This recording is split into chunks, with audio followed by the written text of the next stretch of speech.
जाकर के पढ़ रहे हैं। वहाँ पर भी लोगों ने कैंटीन्स अपनी बंद कर दी हैं, बहुत सारे पीजीज वालों ने बंद कर दी है। बच्चों को खाना देना मोरल रिस्पॉन्सिबिलिटी भी है हमारी कि बच्चे भूखे ना सोएं। तो बच्चों को बहुत ज़्यादा प्रॉब्लम का सामना करना पड़ रहा है एलपीजी की सप्लाई ना होने की वजह से।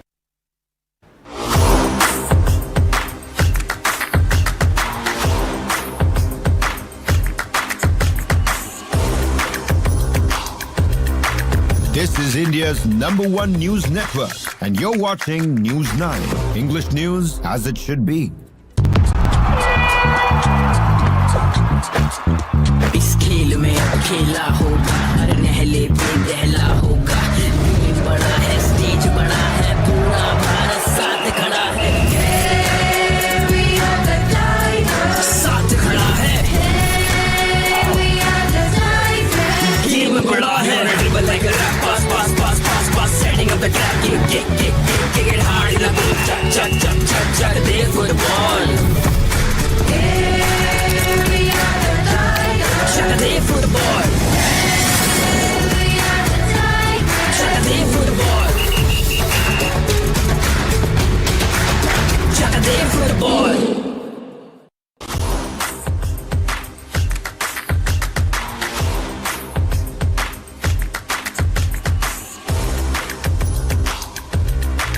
This is India's #1 news network, and you're watching News9, English news as it should be.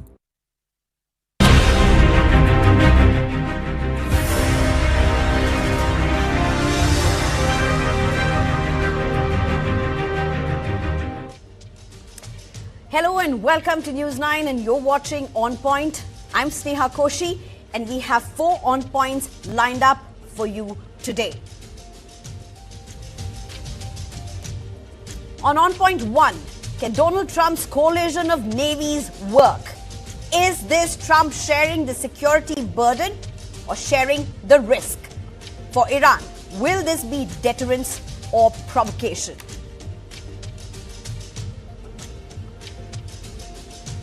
On Point 2, in a major diplomatic achievement, Indian LPG vessel Shivalik has safely arrived at Mundra port.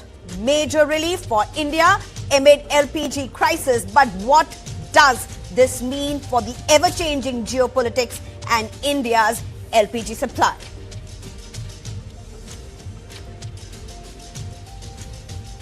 In On Point 3, why is Trump after Iran's Kharg Island?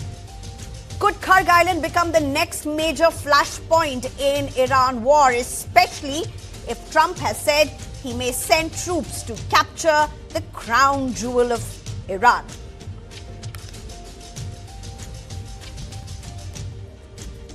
And on Point 4, we see how people across India are facing severe difficulties due to the non-availability of LPG cylinders.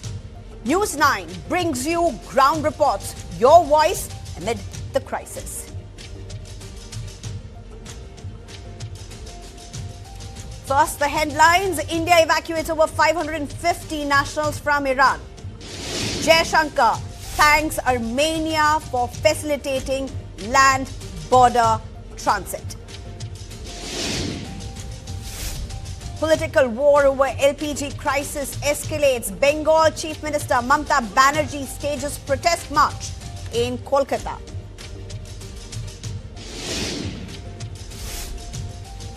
BJP releases first list of 144 Bengal candidates. Pits Suvendru Adhikari against Mamata Banerjee in Babaripur.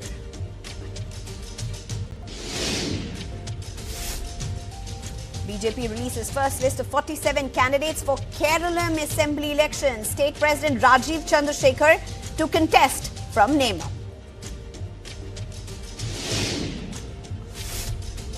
Union Minister Hardeep Singh Puri's daughter Himaini Puri files 10 crore rupees defamation suit over Jeffrey Epstein's link.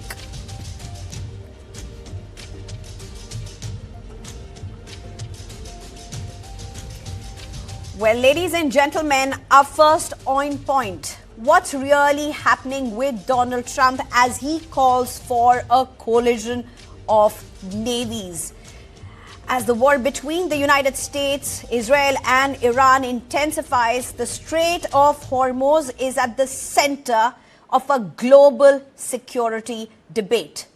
President Donald Trump is now pushing for an international naval coalition to secure one of the world's most critical energy routes. The proposal is simple in principle, but extremely complex in practice. Donald Trump wants major oil importing nations to deploy warships to escort commercial tankers passing through the narrow Strait of Hormuz, a waterway through which nearly a fifth of the world's oil supply moves every day. But the response from America's own allies, from even NATO countries, has been quite muted. Several countries are now hesitating to send their navies into what is effectively an active war zone. They fear that escort missions could drag them directly into a confrontation with Iran.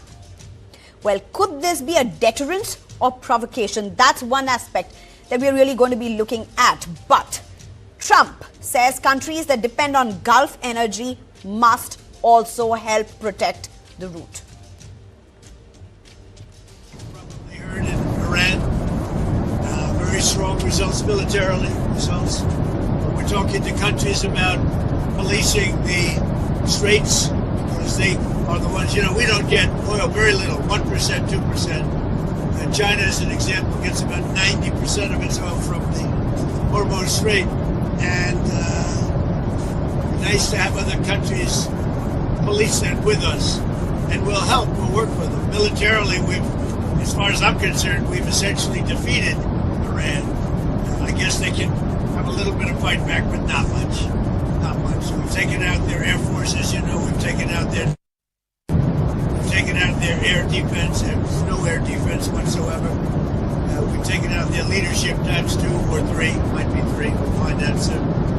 But militarily, it's been amazing. We attacked Kharg Island, and we left just the one little area standing, and the standing part is where they have the pipes, all the oil pipes come in. And we can do that on 5 minutes notice. We have it all locked and loaded and ready to go if we want to do it. But we chose not to do it. I chose not to do it yet. We'll see what happens. They want to negotiate. They want to negotiate badly. I don't think they're ready. Just on what I'm hearing, they want to negotiate badly, as they should.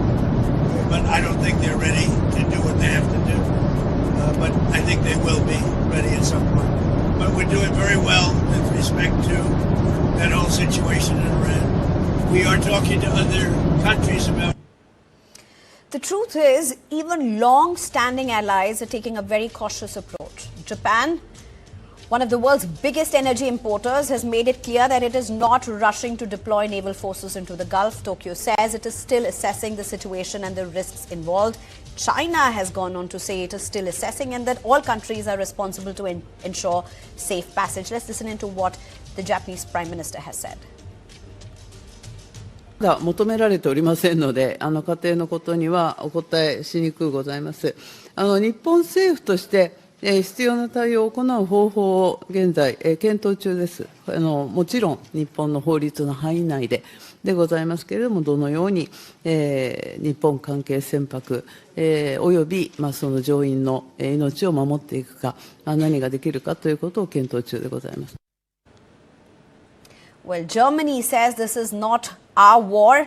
We did not start it. I think we are not very close to that, not at all. I mean, we have a situation which we did not provoke, which we don't cause at all. This war started without any consultations before. We have a big responsibility, a very important responsibility for the eastern flank and the high north, as I mentioned earlier, and we stay committed to that, but we can't be anywhere on the world and we can't be at every place to support a war which we didn't start. So it is about to find ways to solve the situation diplomatically. The challenge, analysts say, is geography and strategy. The Strait of Hormuz is barely 33 kilometers wide at its narrowest point, making ships extremely vulnerable to missiles, drones, sea mines, and fast attack boats.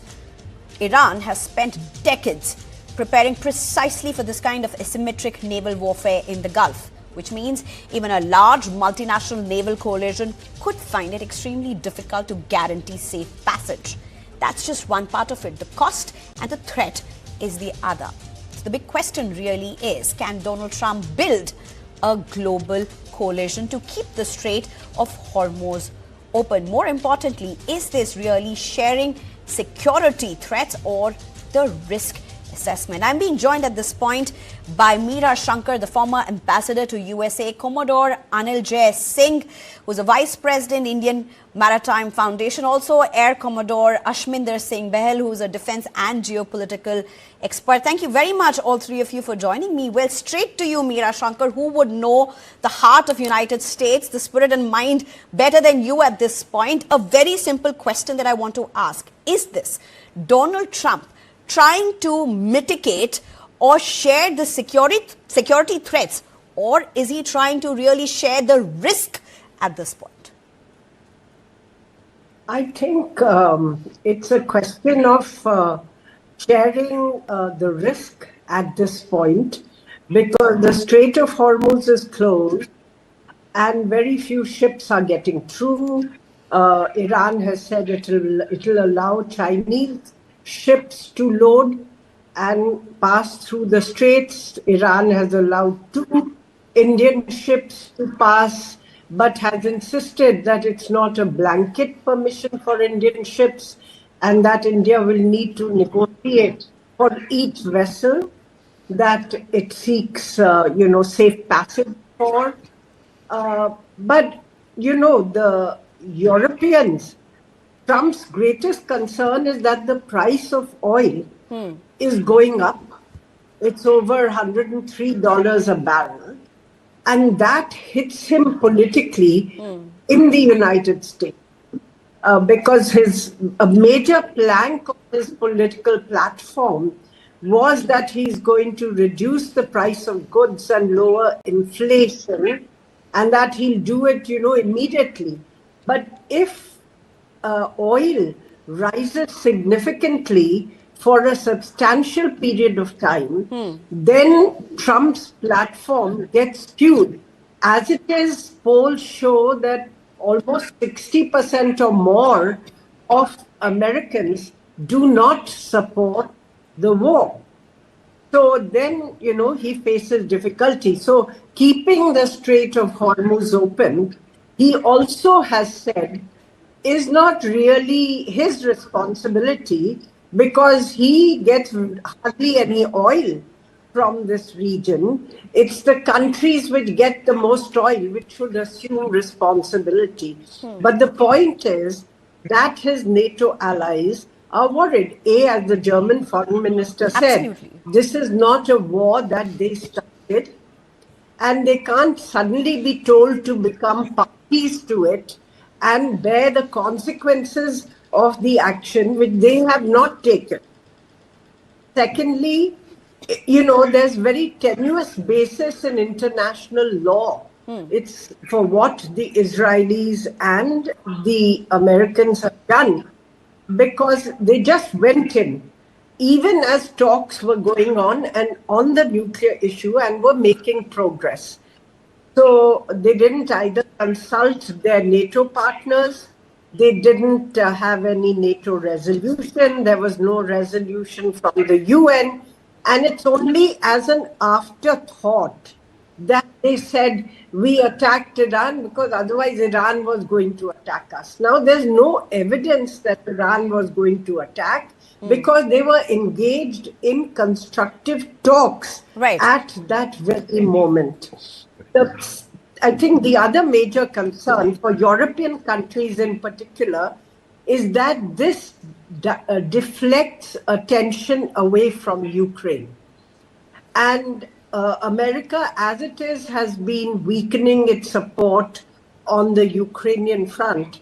So the Europeans are having to absorb the cost of actually supporting Ukraine against Russia and preventing its collapse. Right. So as a result, many European countries would be very loath to get involved in a theater far away, which would mean that their resources and attention get deflected away from Ukraine. And finally, within their own countries, I'm not sure that they're getting embroiled in a wider conflict in the Gulf would be politically popular. In fact, if you recall Tony Blair's career, it spelt the death knell of his career. Absolutely. When he actually sided fully with the US in Iraq. And Meera Shankar, not to forget the fact that I think possibly for the first time in decades, US and UK have had a fallout. They've possibly been the closest of brothers in some of the most toughest of times, and they have had a fallout unprecedented in a lot number of decades for that matter. We'll just get to that in a bit, but Ashminder Singh Behel, if I can come to you at this point. One, Meera Shankar just spoke about how countries will not want to get into a coalition of navies at this point. But the other part is what Iran's doing, the kind of response that Iran has given. Many people saying that US or Donald Trump did not calculate the risk of what they were getting into. If at all there were countries to position their navies in the Strait of Hormuz, there's also an underlying worry about more than deterrence. This may be seen as a provocation. Absolutely, Sineha. You come out with a very nice point. America has already lost the perception war.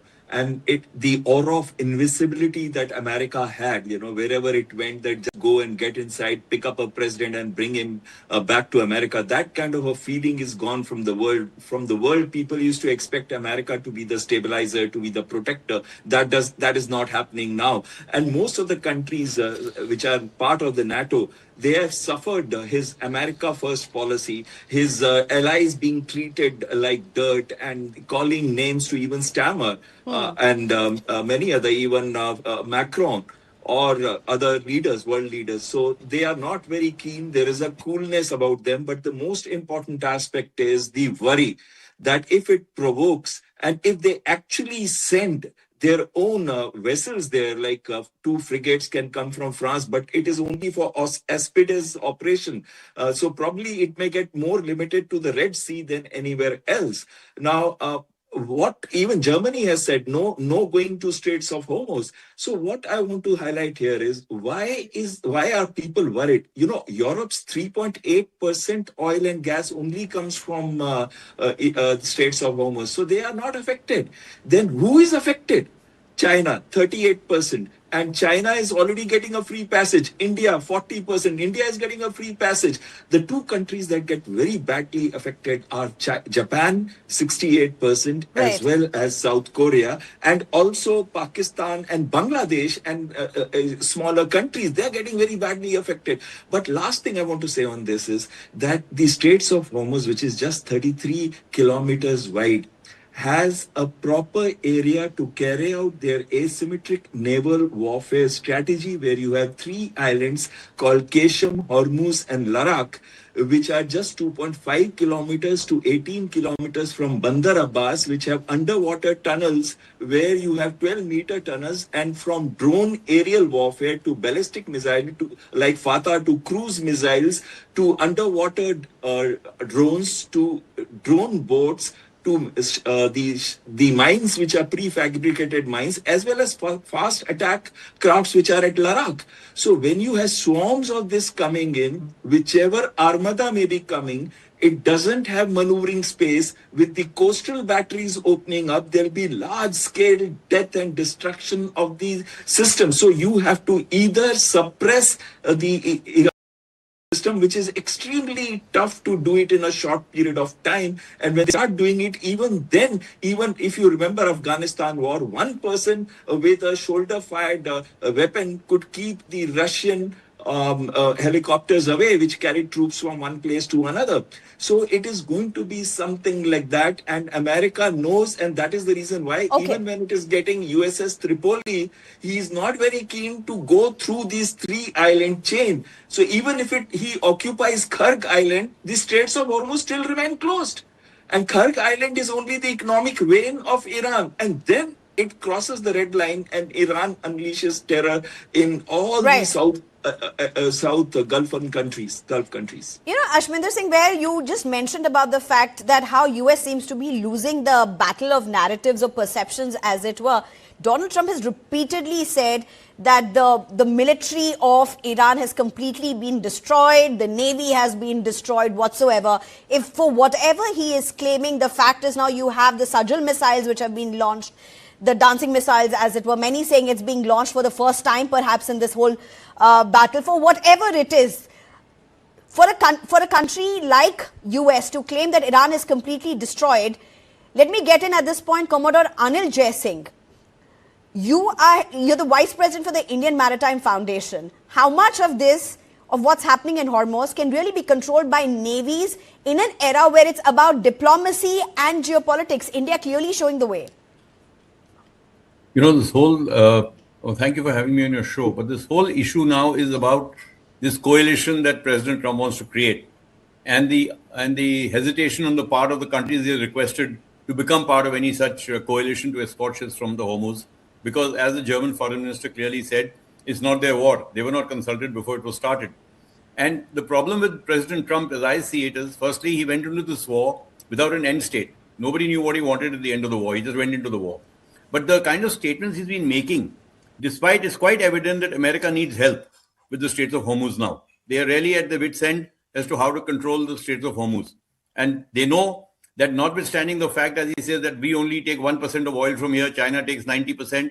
Well, if that were the case, China would have done something about it. If he takes only 1% of oil from the Straits of Hormuz, why has the price of fuel gone up by 70 cents a gallon in the US? Which, as Ambassador Meera Shankar said, is going to be political harakiri for him if he's not able to control the prices of oil and gas, etc. in the US. So obviously he's in a bit of a corner at the moment. Iran is not going to step down. And we don't know what are the asymmetric capabilities of Iran, as Ashminder brought out, that they are yet to unleash on ships over here. They haven't done very much. They've actually been absolutely absent as far as the Navy is concerned. We haven't seen any naval action actually happening in the Straits of Hormuz. Other than now they claim they've got mines. Mines are probably the most effective form of undersea warfare, the cheapest and most effective, particularly in restricted waters. Why would navies send their ships into a narrow waterway like the Straits of Hormuz, where while it may be 33 kilometers wide, but the actual passage from which ships pass is much narrower. If those waters are mined and not adequately mine swept, every ship passing through those waters, warship or otherwise, is at danger.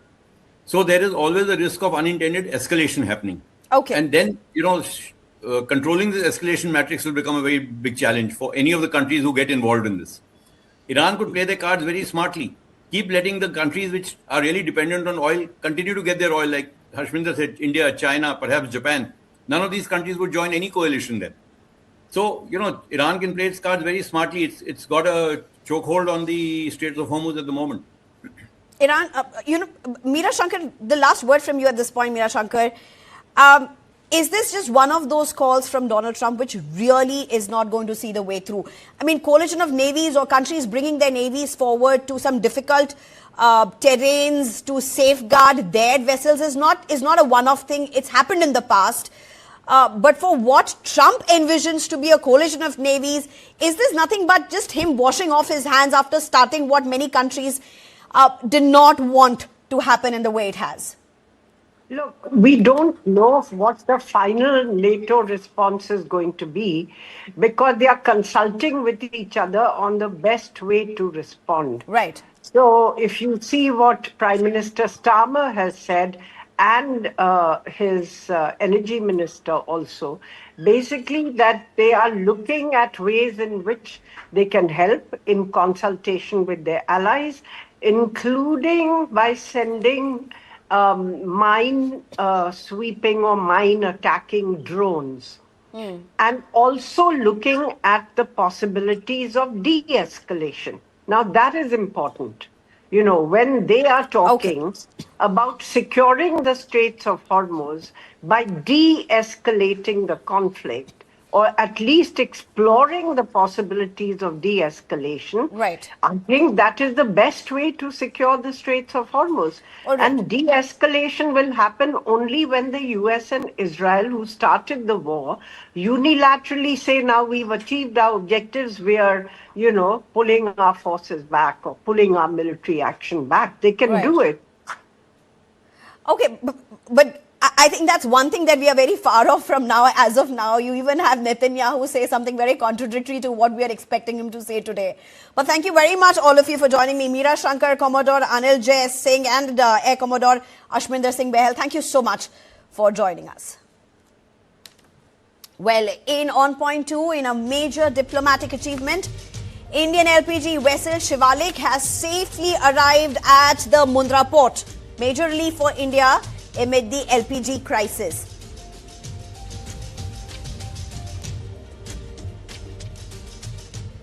This is being seen as nothing short of a major diplomatic achievement. Indian flagged VLGC vessel Shivalik has arrived at the Mundra port, bringing much needed relief for India's energy supply.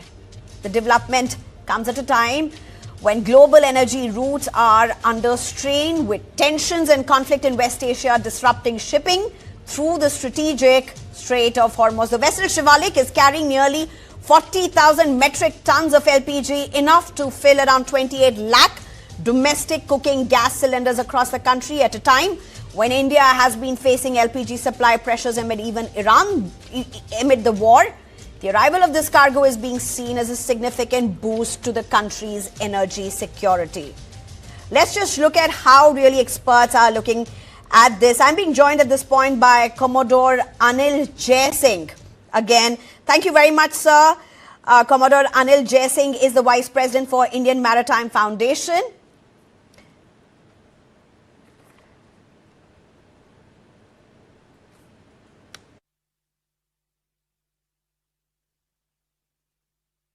Anil J. Singh, a very simple question that I want. Okay, we are trying to get through our guest at this point.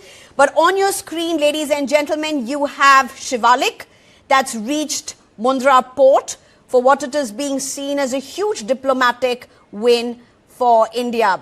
Remember, this is coming at a time when India has been facing LPG supply pressures amid the war. Officials say the 2 Indian-flagged LPG vessels have now been granted safe transit through the Strait of Hormuz by Iranian authorities, underlining the importance of diplomatic engagement during a volatile regional crisis. Early on March 13th, the Ministry of Ports, Shipping and Waterways also issued an update on the maritime situation and the steps being taken to ensure the safety of Indian vessels operating in the Gulf. According to the ministry, 24 Indian-flagged vessels with 668 Indian seafarers are currently operating in the Persian Gulf as authorities closely monitor the evolving security situation. The safe arrival of Shivalik, therefore, is not just another cargo delivery. It is a reminder of how crucial maritime routes and diplomacy are in keeping India's everyday energy lifelines running. And remember, all of this comes even as you have the External Affairs Minister of India, Jai Shankar, very actively pursuing back-channel talks with Iran and several other stakeholders. You have the Iranian envoy to India call India a friend. And remember, just before Shivalik and another vessel did cross Hormuz, you have this news coming in from Iran that Indian vessels will be allowed. A huge strategic diplomatic win for India. The safe arrival of Shivalik, therefore, is not just another cargo delivery. It is a reminder of how crucial maritime routes and diplomacy are in keeping with India's everyday energy lifelines running.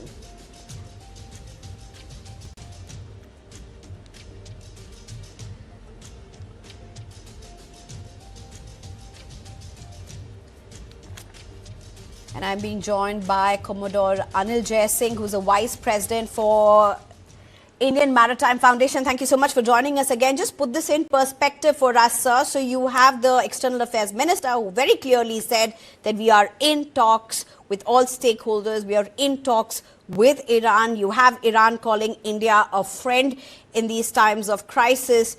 What does Shivalik reaching the Mundra port really mean at this point for India? I think from a diplomatic perspective, it is certainly a very positive development. We have been facing difficulties with LPG, and had this kind of blockade continues for a few more days, the problem is going to get far worse than it is at the moment. Even though we've been assured that there is no reason to panic at this point of time, but the fact is, if this continues for a long time, then eventually the shortage will be felt, and it will be a cascading effect. So it won't get over fast. So I think whatever quantity of LPG we can get through the Strait of Hormuz is going to help the situation. As far as allowing Shivalik to come through the Strait of Hormuz, I think India and Iran have always had historically a very cordial relationship. And notwithstanding the churn of current geopolitics, which may force certain, ambiguity in our approach, I think overall the one-to-one correspondence and one-to-one conversations that India has been having with Iran at the apex level has helped in addressing this problem. Though, of course, Iran has been very careful to qualify it by saying this is not a blanket approval.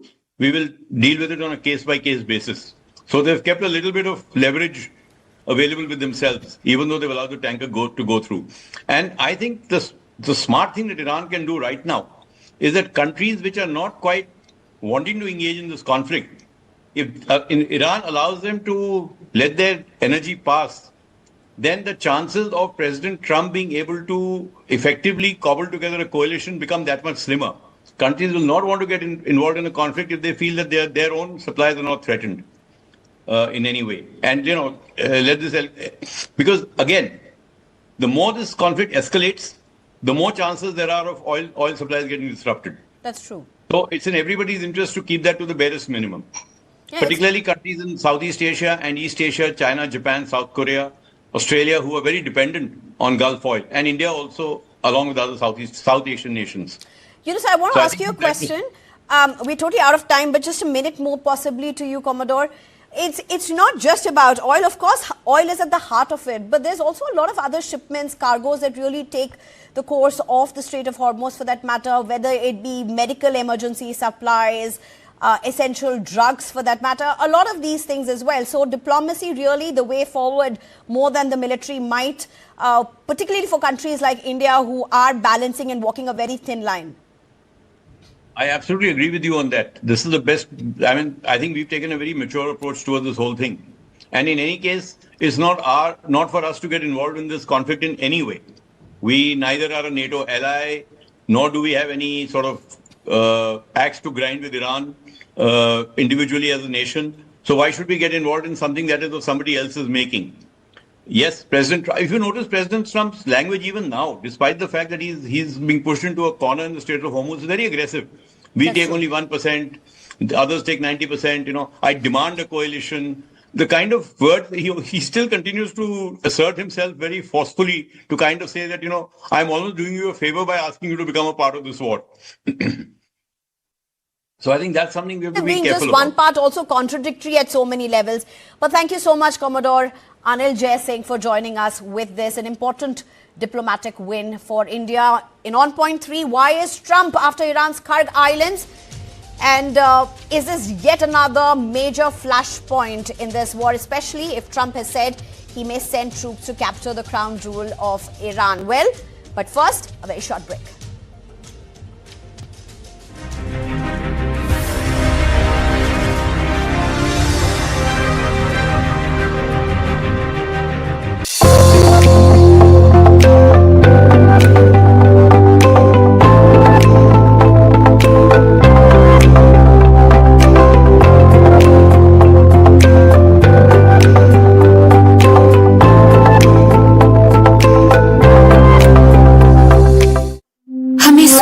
रखने वाली सारी चीजें ज्यादातर शुद्ध होनी चाहिए। सूर्य की किरणें और स्वच्छ पानी, वैसा ही है line Arabian dates.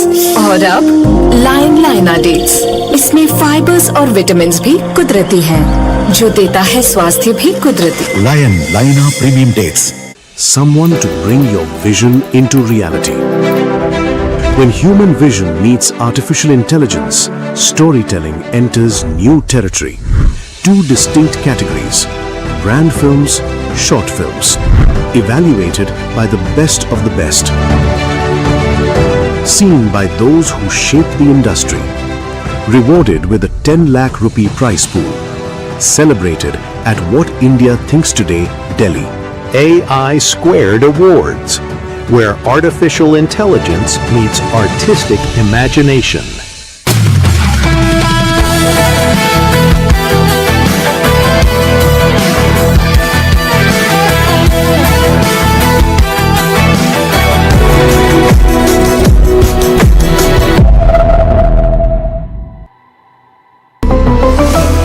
Skoda.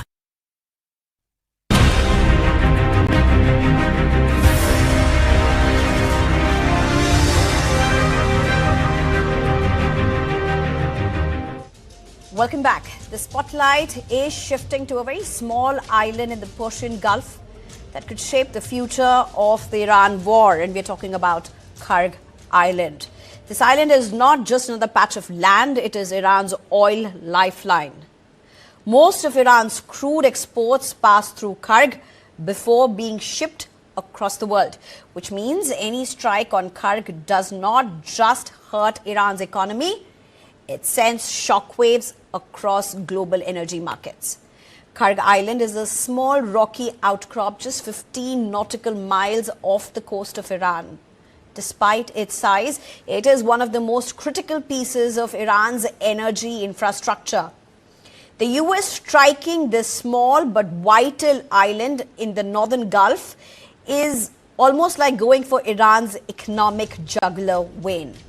90% of Iran's crude oil comes through a terminal on the island, transported through pipelines from the mainland. Very large tankers capable of carrying up to 85 million gallons of oil are able to come up to the island's long jetties to pick up the oil. The tankers then come back down the Gulf and out of the Strait of Hormuz to China, the main buyer of Iranian oil. And that is exactly why China is watching the situation with growing concerns. Even as the Kharg Island was attacked, targeted by the US, you had petrol pumps in China flooded with people flocking to these fuel stations. China is the world's largest crude importer and also the biggest buyer of Iranian oil. In fact, a massive share of Iran's exported crude ultimately ends up in Chinese refineries. Reports suggest China imports around 1.38 million barrels of Iranian oil per day in 2025.